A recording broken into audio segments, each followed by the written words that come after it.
express how do I feel, how did I feel. At ang sabi ko po mga kaibigan, I missed her.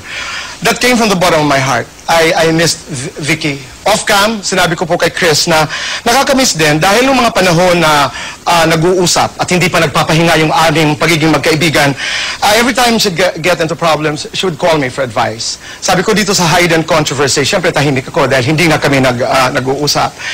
On-cam mga kaibigan, sinabi ko po na long before all these artists, big stars got into her life, I was there.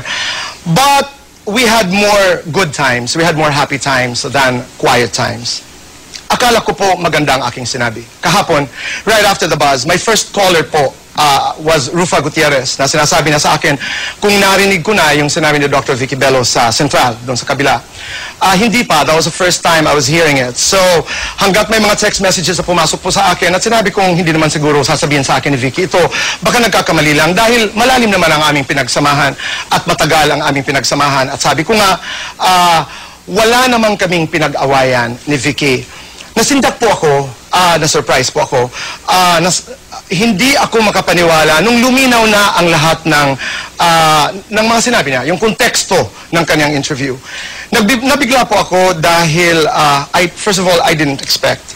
Nung sinabi nga niya that if you want to look like Boy Abunda, go to Calayan, and if you want to look like Ding Dong Dantes, go to Bello. Dahil kaibigan ko pong matalik si Dr. Vicky Bello for many years. We were good friends. We were very good friends, and I served her well as a professional. Matagal na panahon kaming nagsama ni Vicky. At Vicky, if you're watching, alam mo, na kahit kailan, hindi ako namuhunan sa gandang panlabas. Dahil alam ko wala ako masyado nun. Alam mo na namuhunan ako ng lakas ng loob, sipag, tiyaga, dasal. At Vicky, wala akong ilusyong maganda.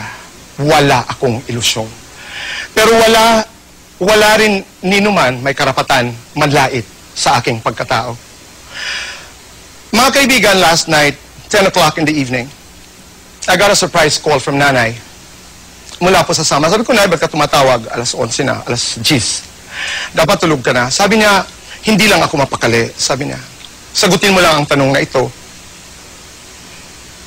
Meron ka bang ginawa kay Dr. Bello at ginagawa ka niyang katawa-tawa at kayaya?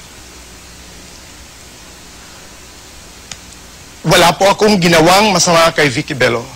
Vicky, if you're watching, you know that I did not do anything bad to you to deserve this insult. Wala akong ginawa sa'yo. And now, if you're watching, wala po akong ginawa. Dahil narating ko po itong maliit na spasyo dito sa industriya na wala po akong inapakan. At mga kaibigan, hindi po tayo kinakailangan kasing ganda, kasing gwapo ni Ding Dong Dantes para maging masaya at para maging mabuting tao. Magbabalik po ang SNN.